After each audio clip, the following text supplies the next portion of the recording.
if you try to walk anywhere in Iceland, you're gonna die. Tesla is like the most sold car these days. It doesn't really have a good reputation. You go to a club as an Icelander and you meet another Icelandic girl. Before you have sex, you have to check if you're related.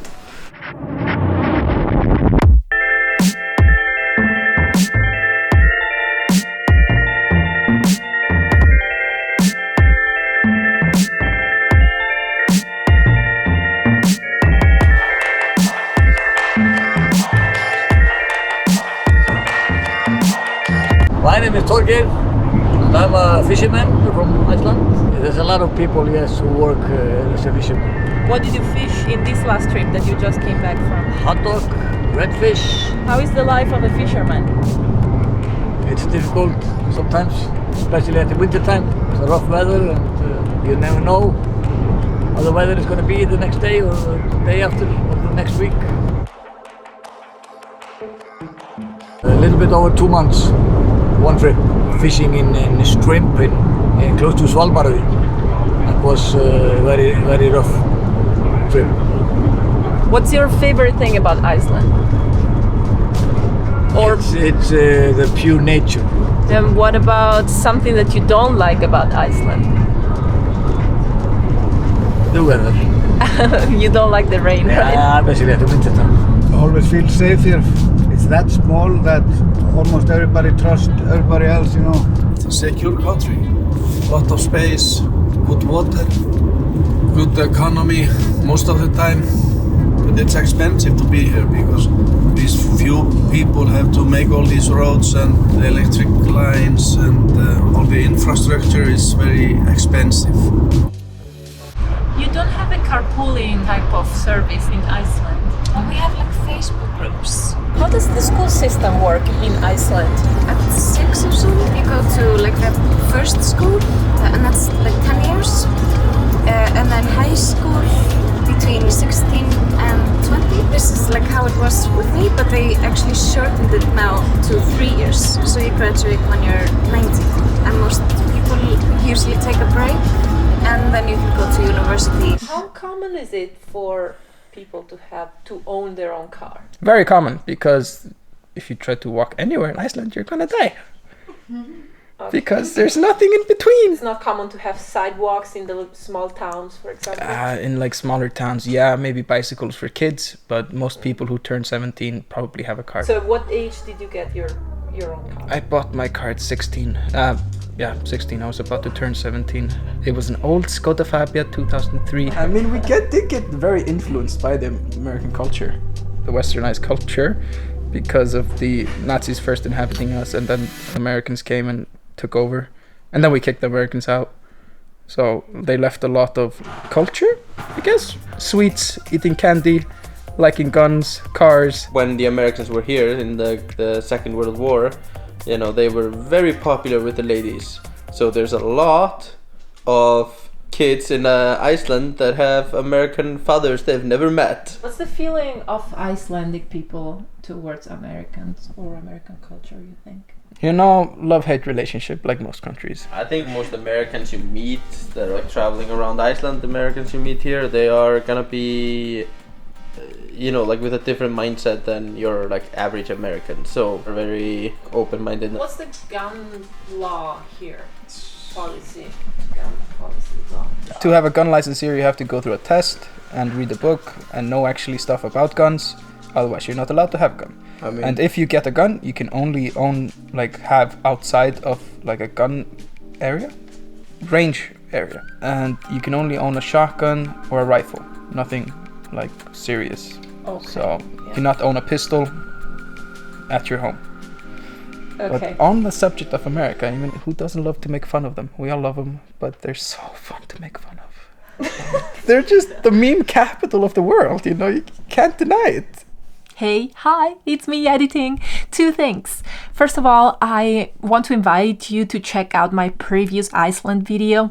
It's the story of a journey from Reykjavik to a village in the deep north of Iceland. It was my first time hitchhiking, and within one day I took 6 different rides and traveled about 500 kilometers into this incredible island. It's such a raw and real and genuine vlog, and I'm very happy about how the story turned out, and that's why I decided to only put one ad break into 27 minutes of vlog, and oh man, I got penalized for that. The video is performing very badly in terms of views. YouTube is simply not showing it to people, so here I am just suggesting it to you. If you feel up for it, check it out.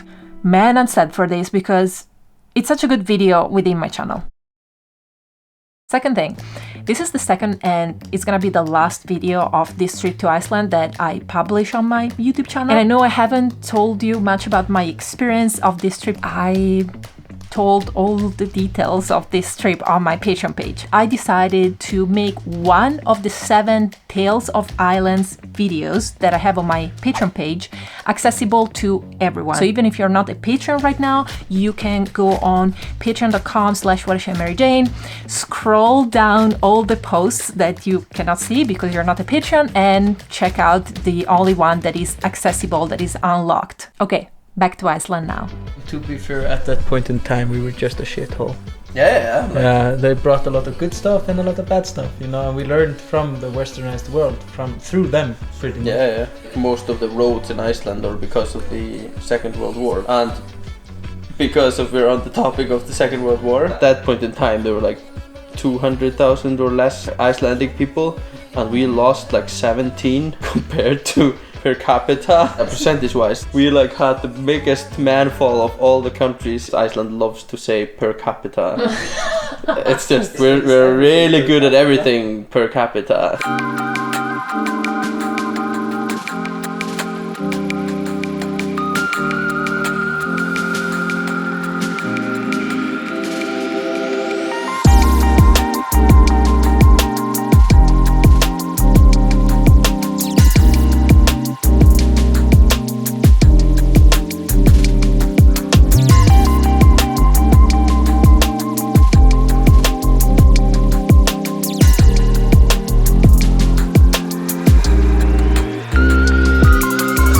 How common is it in Iceland to have hybrid or electrical cars?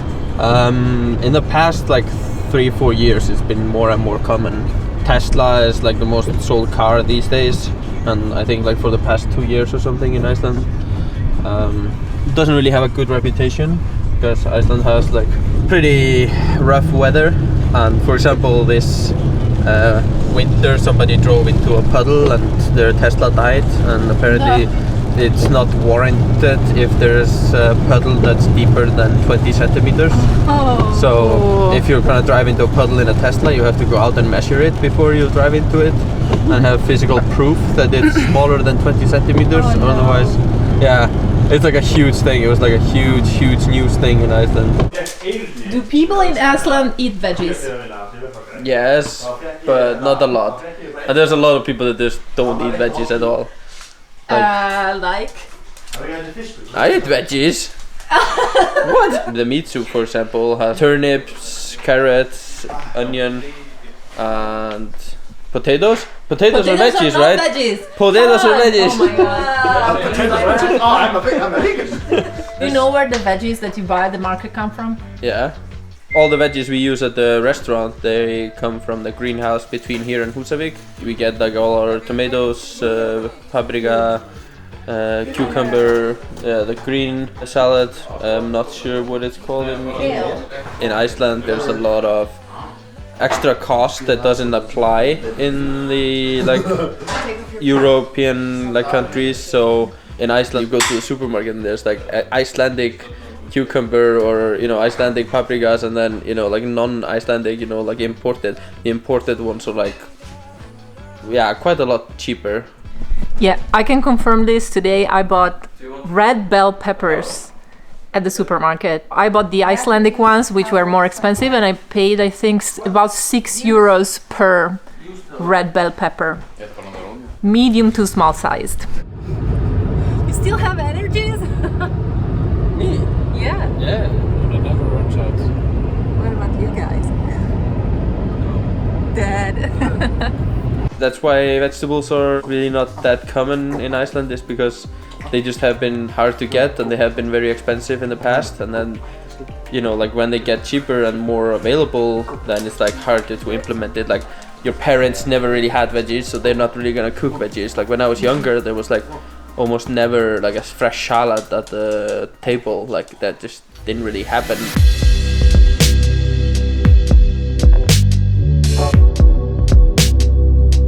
Have you lived in Iceland your entire life? No, lived in Denmark, Sweden, and Greenland. All northern countries. Yeah. I've never been to on a sunny beach, you know, like Spain or something like that. I think it's like pretty easy to understand all of the Scandinavian language except Finnish, because you know I have no idea what happened there. Yeah, Norwegian, Danish, Swedish, like you can like understand all of them if you're Icelandic. Maybe like the quick talking and the pronunciations and stuff can be, you're not 100% sure. There's a Norwegian woman who works at the hotel in the area, and she just speaks Norwegian to everyone, and everybody just speaks Icelandic to her, and they just understand each other pretty well. There's a lot of old Icelandic words which just don't have a use anymore. In the past like 20 years, Icelandic language stopped being like super focused on Icelandic and became a lot of more of a mix between Icelandic and English. So we use a lot of slurs and stuff like this in our language because maybe it's like a feeling or a description of some sort. It's an English word and we don't really even have an Icelandic word for it. Like one word in Icelandic, you would have to say like a full sentence to describe the feeling or the sentence. Býttu augnablik. Give me a sec. Yeah. Býttu augnablik. Or give me a sec. Yeah, it's just so much easier. If I bump into Anton, I'm just like, sorry. Because if I would say I had an Icelandic, I would have to say fyrirgefðu, which is like super formal. Like I wouldn't say fyrirgefðu unless it like was something serious, you know.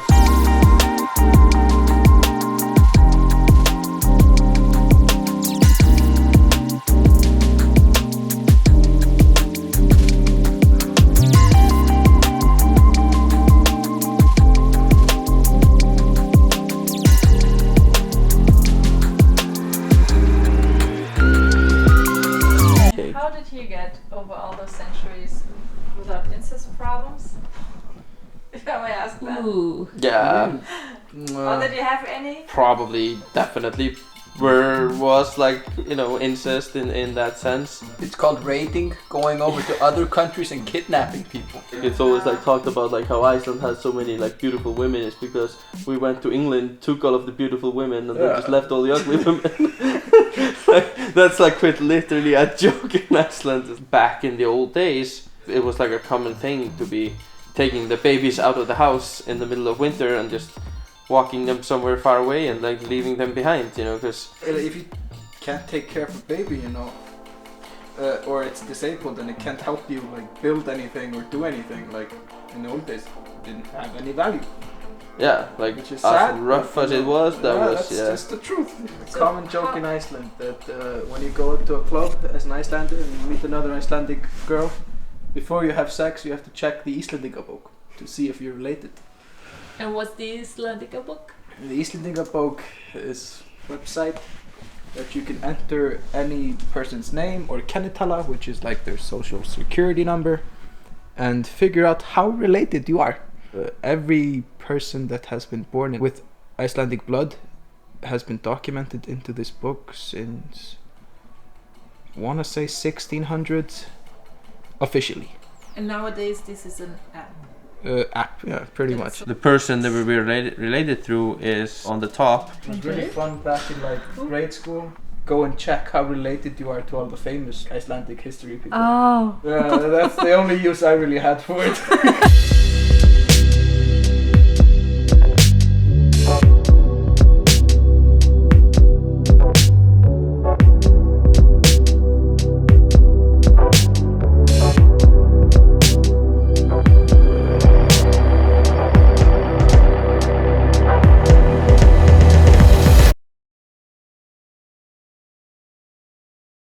or... But technically, if you think about it, Icelandic is still the most pure Norse language. Yeah, in that sense. Yeah. But it's still, people are like, oh, Icelandic language is changing, you need to save the Icelandic language. Was an argument in the local Facebook group, and one guy commented, on it, like, with a big text, and I was reading in it, it's like, it's all Icelandic, and it's all very, like, old and formal, like he's talking about, and I'm like, I had no idea what he's saying.